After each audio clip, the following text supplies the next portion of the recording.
Okay. Hi, everyone. Thanks for joining us today. So I'm Katie Foley, and I am a fellow of the Society of Actuaries and the Canadian Institute of Actuaries. And I'm the instructor for the 30 Days to FAML Mastery class that will be starting. We have a session starting soon, and then we have sessions before each exam sitting that run in the 6 or 7 weeks leading up to the exam, that give you an overview of how you can prepare for those final weeks, and also has live sessions and many other benefits that we're going to talk about.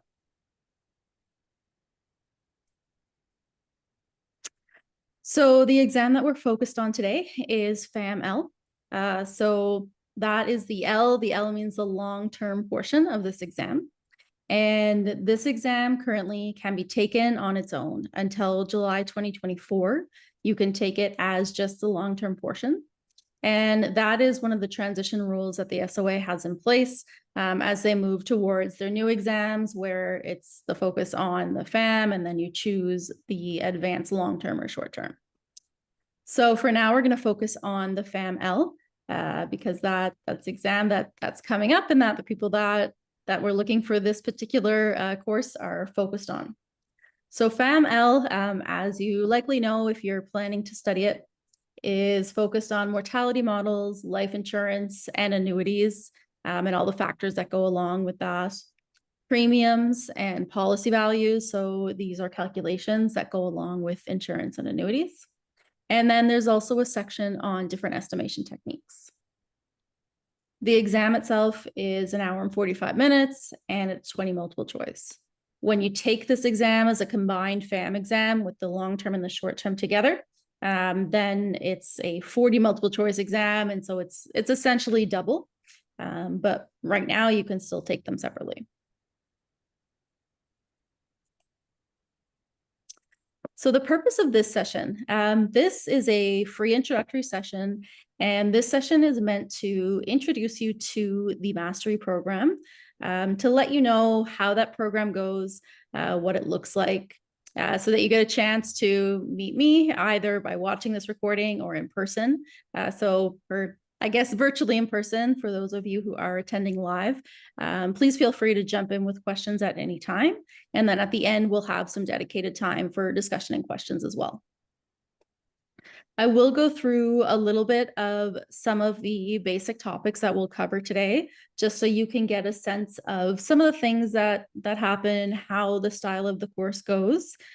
So it is an interactive type of course where, you know, there's a lot of back and forth, and students have a lot of opportunity to interact with me and to get individualized help. And today we'll also give you an overview of what do we go through in the 6 weeks, what do the structured lessons look like, what does it look like in between, and then of course to let you know how you can sign up and give you a chance to ask questions about that.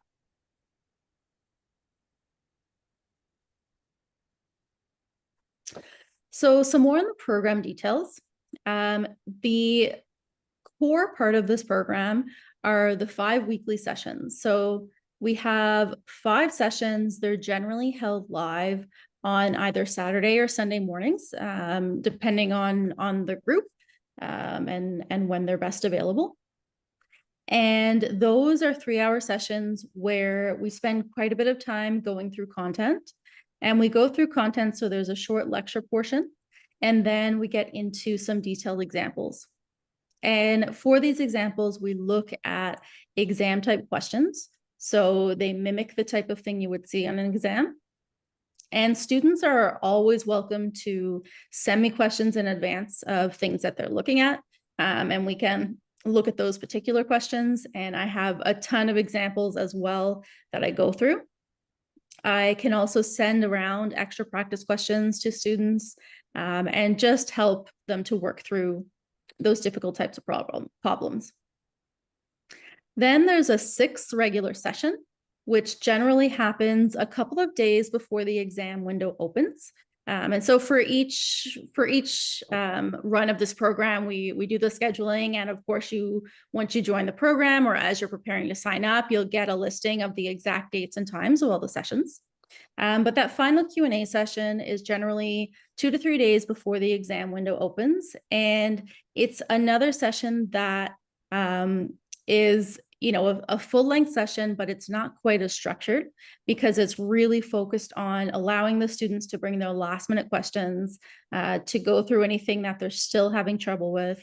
And when we get, a larger group, it also is really helpful for students to see what are other students working on, what are other problems they've had.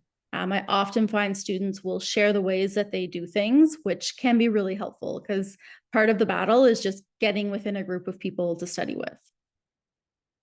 In between those weekly sessions, I am available, so students can email me questions. I've definitely had a lot of students email me, screenshots or pictures of their work to say, where am I going wrong? Or why isn't this working out for me? Can you give me a shortcut here? Or is there a better way? So certainly I work with students a lot on those individual problems via email or a text or whatever works. We sort that out. Then there's also virtual office hours. So those are usually on Tuesday evenings. And that's a time where there's no structured lecture, but I'm available online via Zoom. And students can log in, they can bring their questions that they've been working on throughout the week, and we can go through any of those. It's also a time where some students will just log on to connect. If they don't have a particular question, they might see what questions other students have. And we get some great dialogue there where we can work through different problem-solving techniques. The final thing that we have available for members of this particular program is a discussion group. So that means that, 24 hours a day, you can go in there and post questions. And we often have students from across the country or even internationally. So, you can certainly go in there and post a question. And even if I'm not online, you might get a response from one of your peers. And it just helps to have questions and answers posted there. It makes it easy to go back and look at. So these are the main program benefits that we offer.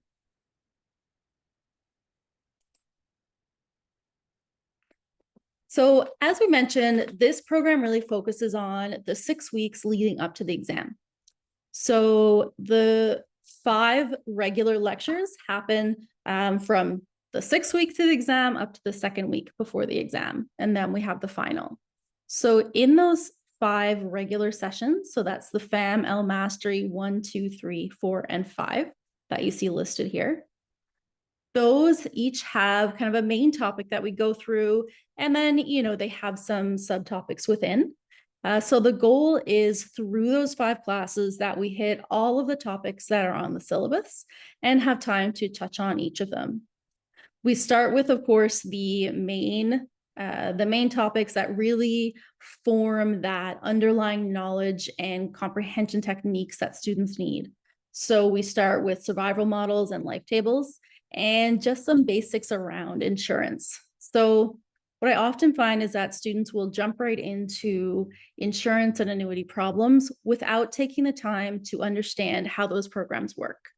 And so in the first session, we do take some time to go through those, understanding what they are, and just helping you get that background knowledge that's going to really solidify what you're doing. Then we move quickly the next week into insurance and annuities and working through those problems. What are the different metrics we can use to measure them? What are the relationships and all of those formulas that go along with it? Making sure that everyone is clear on all of the notation. Certainly in this exam, there's a lot of notation, and we can make sure that you have that straight. The third week, we move into future loss, to the different methods of calculating premiums and policy values. So that is one of the key weeks, because this is where I find that students tend to start to get a little bit confused in sometimes relating the different topics.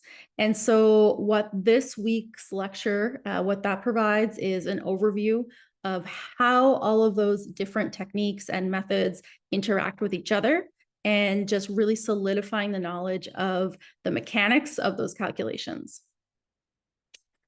We move into, after that, the estimation methods, confidence intervals. So that's a smaller section of the syllabus.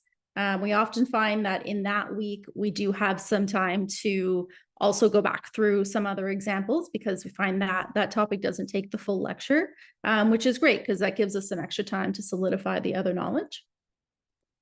Then in the FAM-L Mastery 5 lecture, we look at some of those special topics. So, once we have a solid knowledge of everything else, we take some time to go and look at some of the less frequently asked questions, but ones that can really be a little bit trickier, or things that they don't come up too often, but actually, if you just understand the question, they can be pretty easy marks.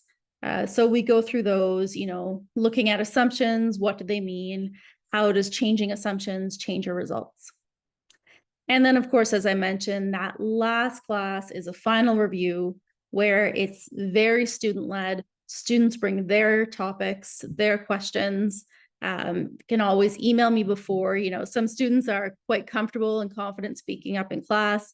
Others prefer to email me before and say, could you cover this? Either of those methods is totally fine. And we just spend a lot of time going through those last minute things, making sure everyone's in the right mindset, just giving some tips to, share resources to say, okay, which practice exams have you done? Which ones are left? That type of thing. You'll see in this table as well, I also have a column on the right where I give some indications on practice. And so this is a question that I often get is, how much practice do I need to do? Practice is key. If you've written any exact actuarial exams, which you probably have if you're on to FAM-L, you know that practice is really the key. So you spend some time going through the material and then get into that practice and you're just drilling the problems. But there's still different ways we can do that. And I always recommend to students that if you get a question wrong, you go back, that you see why, go through the results, and then you keep that question in your rotation until you're able to do it confidently. And then you make sure you have other similar questions so that it wasn't just that you memorized that one question. So we spend time on that. And moving in closer to the exam, it's really important to do those timed exam simulations.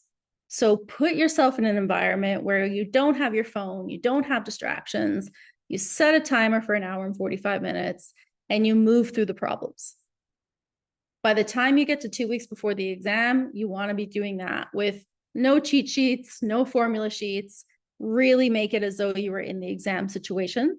And that helps students a lot, because what they find is once they get through some of those, you're able to build your confidence, you're getting higher scores, and that really can put you in the right mindset going into that final push and into the exam.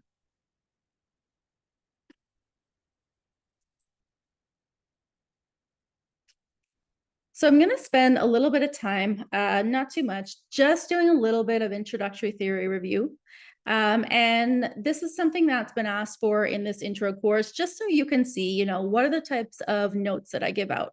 What do my slides look like? What are the types of things we talk about? So this is some of the basic information. It's not super in depth, but it just gives an idea of how these classes look. So I'll just spend a couple of minutes here going through some sample slides so that you can see how that goes.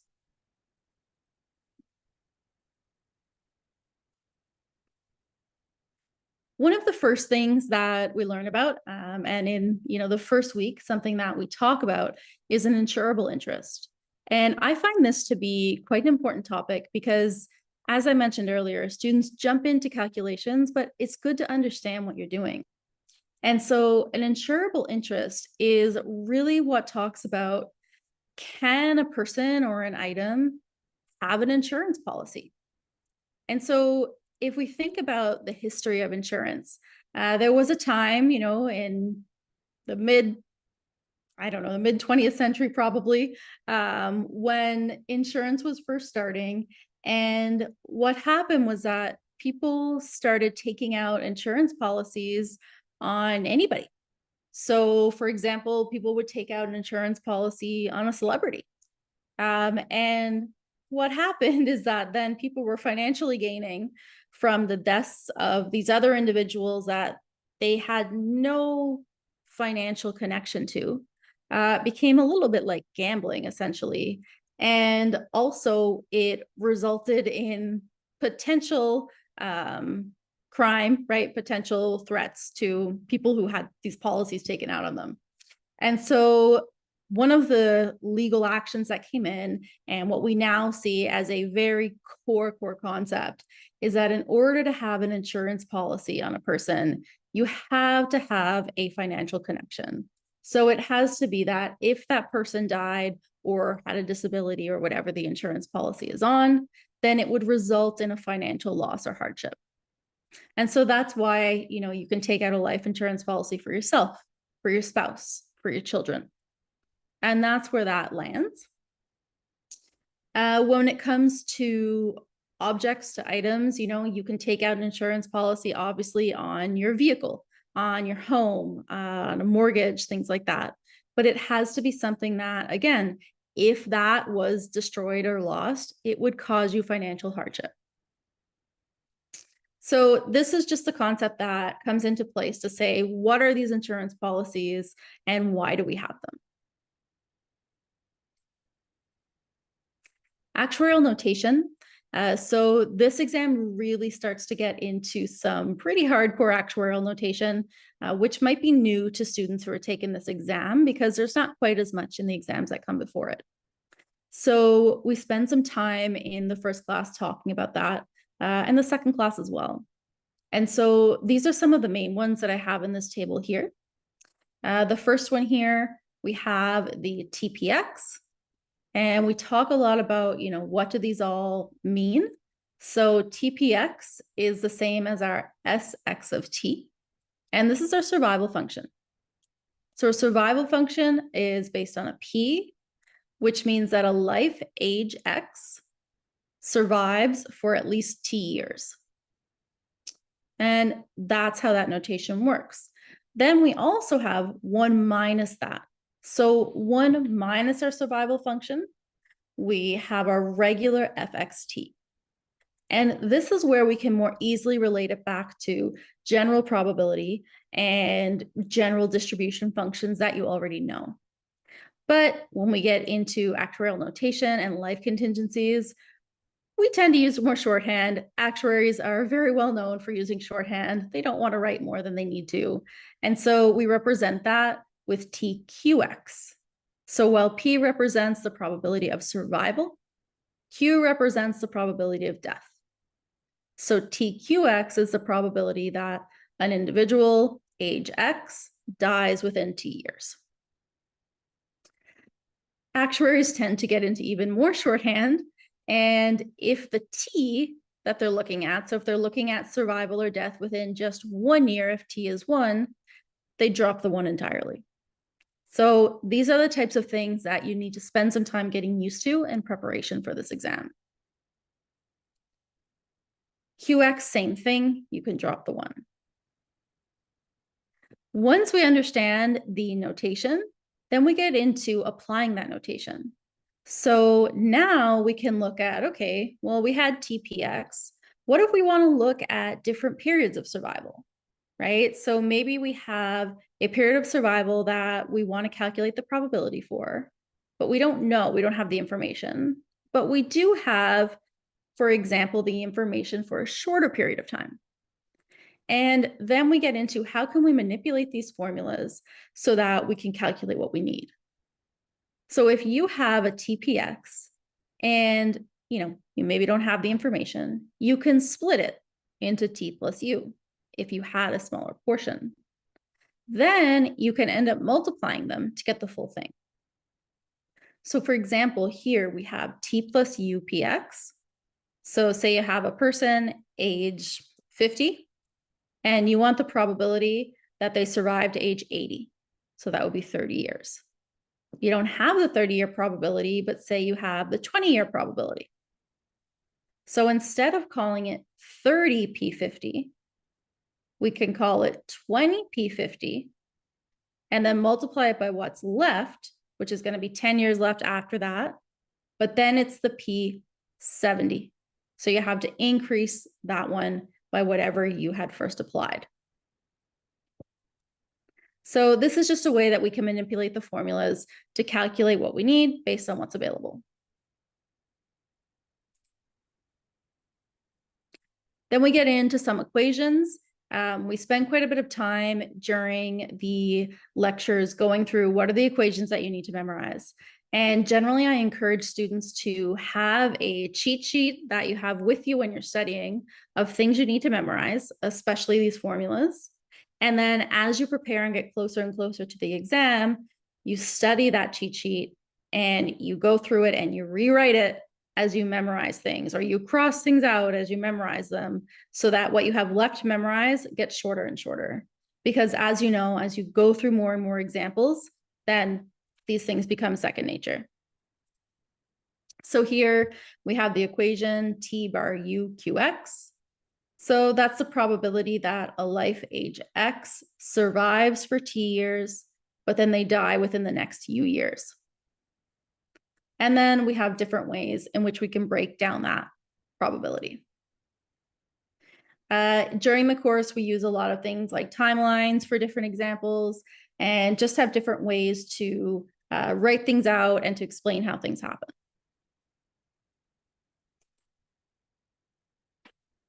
A little bit of background, a lot of this course focuses on mortality. And of course, it talks a little bit about assumptions. That's one of those extra things that we talk about as we go.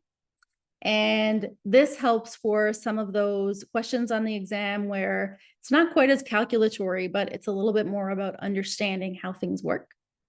And so, for example, if we look at this mortality graph here, we can see that in general, as age increases here on the x-axis, the probability of dying, so your QXs within a year, will increase. That makes sense.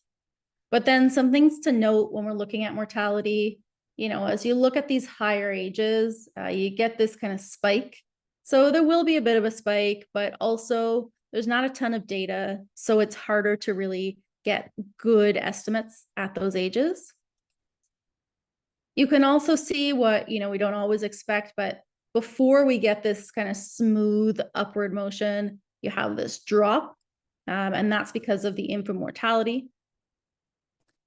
And then what's also interesting is that you get here this little hump, around ages 17 to mid-20s, which tends to be the young adult hump, where we see deaths due to more accidental causes and things like that. There are more things to consider with mortality, other assumptions, other things to think about that's not shown here. One of the main things that we're looking at now is, of course, COVID experience. So have mortality rates changed because of COVID-19? So over the past few years, of course, mortality has been impacted. But what we're waiting to see now is, will that last in the long term?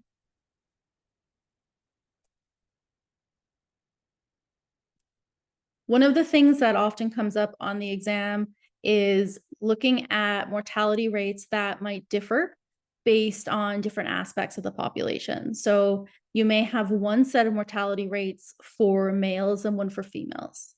You may have different mortality rates for smokers and non-smokers. So there's a lot of different indicators that can go into the determination of mortality. And we often end up having to do things like weighted averages in these exams. So these are different things that we can look out for.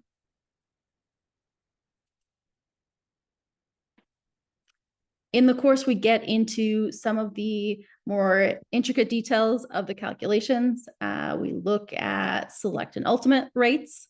We look at, how do these tables work? If you get a table like this on an exam, how do you read it? How do you know which value to take?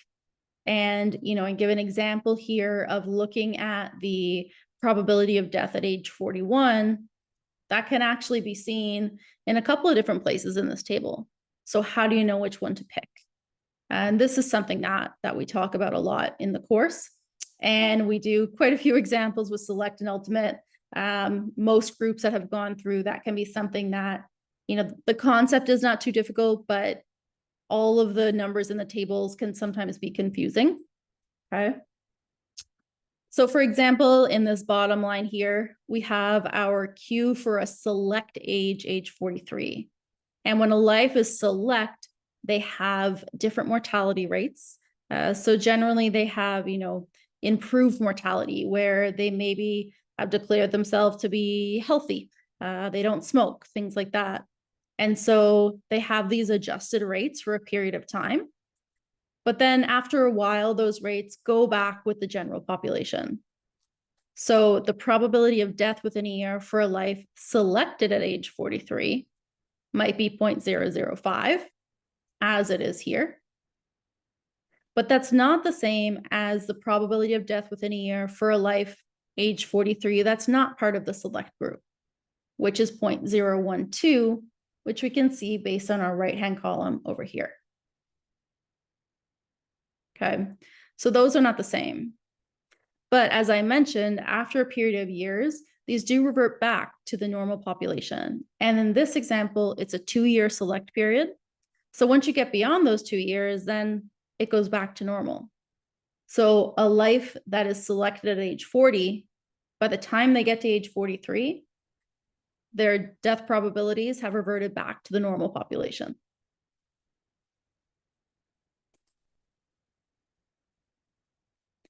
The next main topic that we have is life insurance.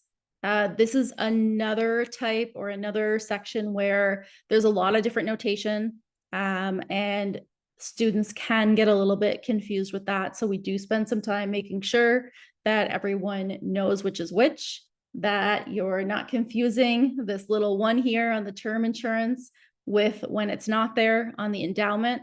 It's a small change between the two, but it makes quite a difference in their values. And then we spend some time looking at, how do we relate these to each other? What are all those equations that you need to memorize?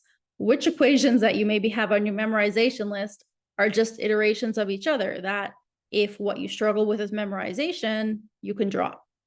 So we look at a lot of different techniques there.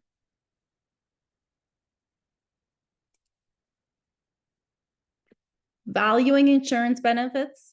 So there are questions on the exam. Always one of the major components of the syllabus is valuing those insurance benefits. And sometimes you do that based on a life table. Sometimes you do it based on integration. Sometimes you do it based on a summation. Sometimes there's shortcuts. But we look at the main components in every case. And that's always going to be the benefit. What are the benefits that are payable? The discounting, time value of money, right? If that benefit is not going to be paid for another 5 years, how do we value it now to bring it back in time? And then the key thing, the probability of the payment. So even if you have an insurance benefit that pays, $1 million at death, if that is an insurance policy that's only valid for 5 years, there's a low probability it's going to be paid, especially if someone takes it out, say, at age 50. So we always need to be able to calculate the probability that the payment is going to occur at each particular period of time. So what this allows us to do is just create a really good framework for calculating insurance benefits that students can apply each time, so that even when the question is worded differently or it's asking you to solve for something different, you can still break it down into these 3 components and know what you're looking for.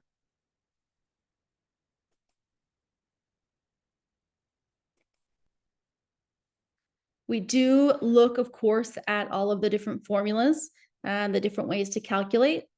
So we have our continuous benefits, where we have our bar on the top, which represents the continuous. And those are calculated by integration. And again, here we look at the different components. So in this example here, it's just simplified to do the formulas. We're assuming a $1 benefit. And then as I mentioned on the last slide, after we consider the benefit, we consider the discounting, time value of money. And then we consider the probability of payment. So an insurance is going to be paid on death, right? Could be at the end of the year, or in this continuous case, could be on the moment of death. And so that's going to be paid for each T. It would be paid if they survived until T. And then the mu, which is the force of mortality, is what caused that death within that next instant. So again, it's benefit, time value of money, and probability.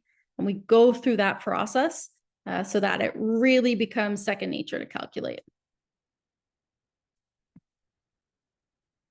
We have a similar process with the discrete, where instead of an integration, now we're doing a summation. So we have our benefit, our time value of money, and our probability using our K-bar QX. So you can see that these are a little bit different based on whether it's continuous or discrete. And we make sure that students are aware of those differences, and then that you also know how to convert between them using the different methods that are available.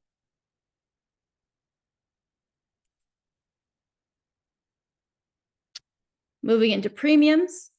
Okay, so this is kind of how the flow of the lectures go, right? So by the third lecture, we get into premiums, where we look at equivalence principle and the portfolio percentile premium principle. Those are the two main ones that are used on the exam.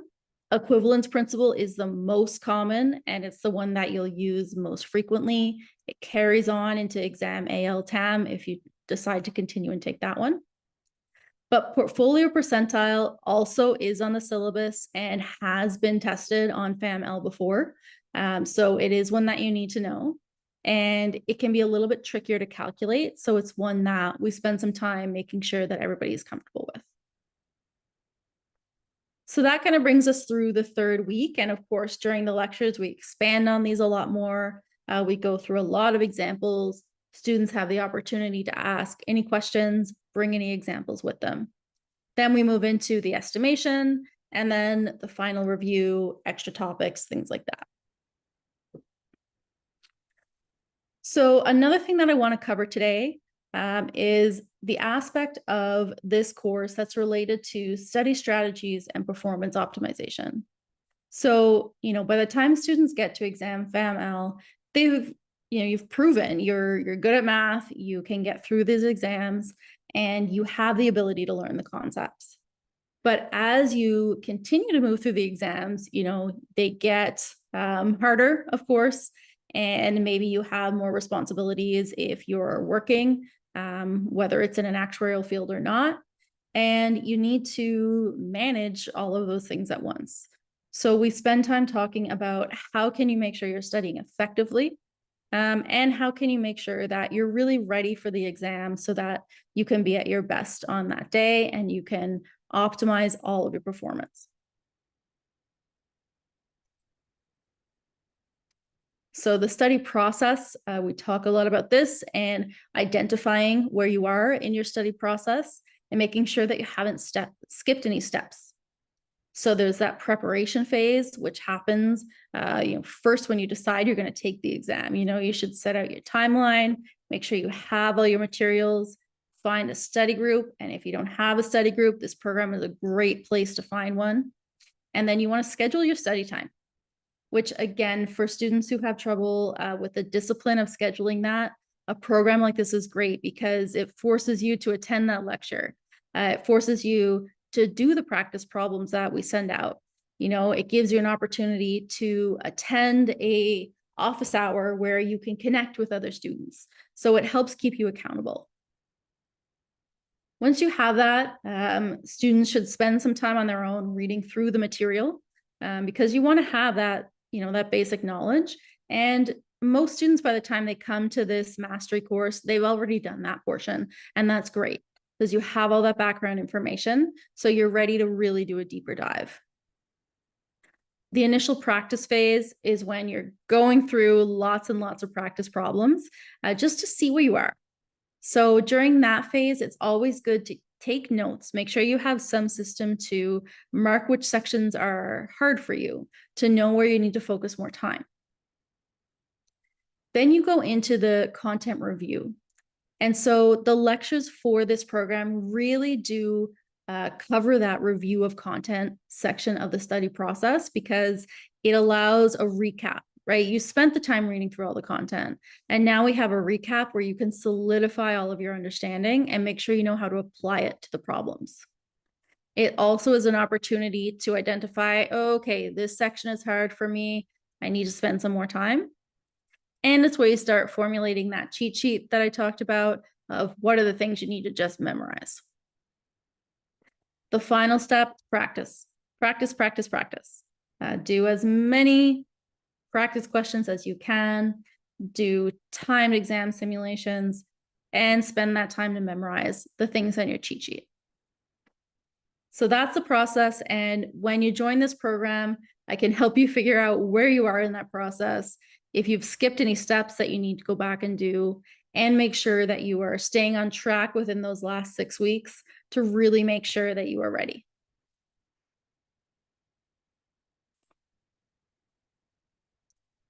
As we move towards the end, and start to think about where are we, and students tend to get really, really focused on their studying and making sure that it is successful. It's good to do successful studying all the time, but especially when you get into that last 6 weeks. Some things that you can do if you're having trouble, make sure you're in a quiet space. Not always possible. Maybe you have roommates, maybe you have kids, who knows? Get some noise canceling headphones. Lots of things you can do. And I can always help students to brainstorm to find ways to make their situation work for them. Tracking study time. There are many different opinions on this, whether it helps or not. I have found that it's helped a lot of students, not all of them, but a lot of them, just to see how many hours that you're putting in.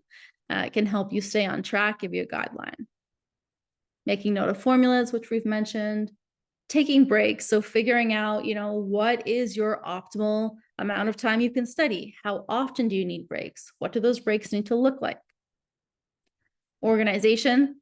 I've definitely seen a lot of students waste time where they know there are things they need to go back and look at, but they don't remember where it is. So being organized and knowing where things are, either in your physical papers or in the folders you have saved on your computer, knowing what's where, can really be helpful. I've helped a lot of students to create systems where they're able to flag things and know what they need to go back to.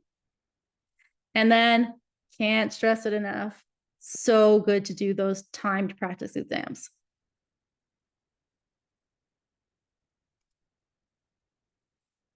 As you get really towards the end and you're going into exam day, help students prep for that. And, sometimes we have students come to a last office hour just to kind of, debrief and see where they are, get those last minute good luck tips from from me as the instructor and also from the others in the group.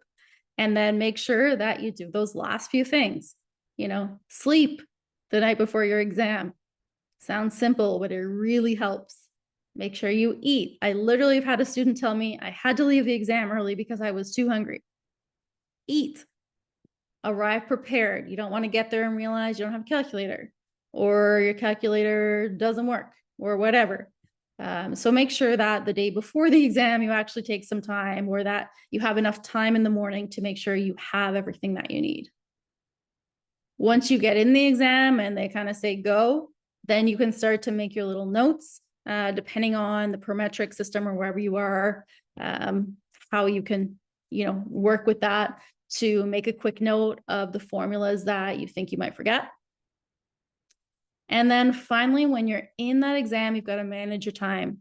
Don't spend too much time on one question. If it's something that you can't get, mark it so that you come back to it and then move along. You don't want to spend all your time on one question that you might not get anyway, when there's a bunch of other questions you can confidently get. So you want to get through all those ones you can confidently get. So those are some of the things that we talk about. In doing the program, the mastery program, it's so great because I can get to know each student and we can focus on what are the things that they need to succeed. So these are the types of things that we look at, but we really individualize it as we get through the program. So that's an overview. I will open it up to any questions that can go in the chat. And for those who are watching this on a recording later on, you can certainly feel free to reach out to Howard or I with questions, and we can certainly get those answered for you and make sure that you have what you need. And then to sign up, you just connect with Howard and he can get you connected, get you all signed up and connected directly with me so that you can get the Zoom links and everything else that you need. Question there, sessions are on the weekends. So yes, the sessions are generally on the weekends because we found that's when the most people can attend. Of course, there are always things that might come up. So we do record the sessions and they're made available to people who are registered. So after the session happens, then as soon as the recording kind of saves and we're able to upload it, it goes out to all the participants. And then a question there about pricing. So Howard, did you want to jump on at this point and talk about pricing? Or did you want to address that separately? I said, I'm going to send out an email to everybody with all that information. Okay, perfect. And that's great because we'll use this intro recording that we might have for different iterations of the course. So certainly reach out to Howard and he can work with you on pricing to get a plan that's going to work for you.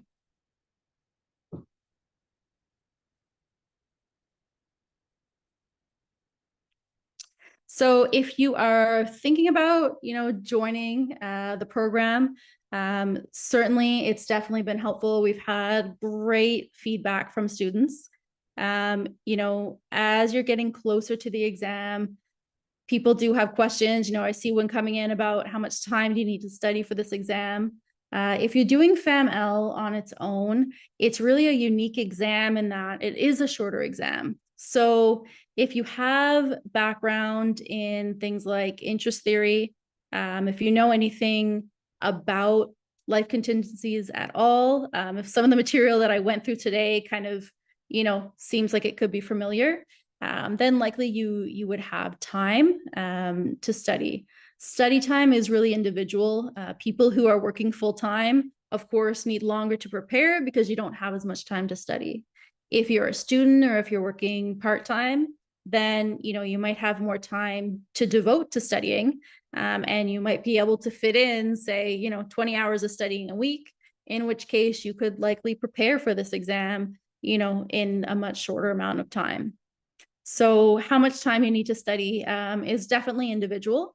But certainly once you get into those last 6 weeks, that's where, we go through all of the material in this course, and you could just go through it then, but you would need to do, of course, some extra additional work in addition to the course to make sure that you have all of the background, that you've gone through the material.